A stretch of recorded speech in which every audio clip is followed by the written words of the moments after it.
લોકો કહે છે દીકરી પારકી થાપણ છે, પણ કોઈએ પિતાને પૂછ્યું છે જેના માટે દીકરી જ તેની આખી દુનિયા હોય છે?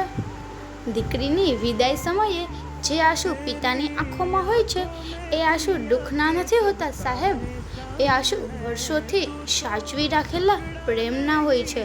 दिल का तू पूरा दिल है जो हाथों से छूटा था, सपना पहले टूटा था, टूटा सपना होके अपना फिर जुड़ जाता है।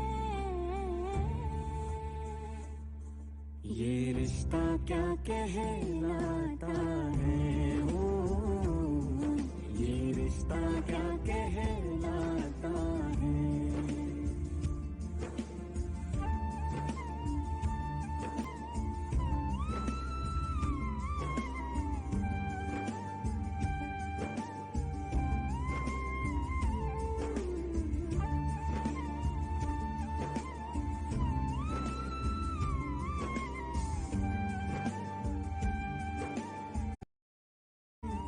बन के है किस्मत आई मेरी तुम्हारी,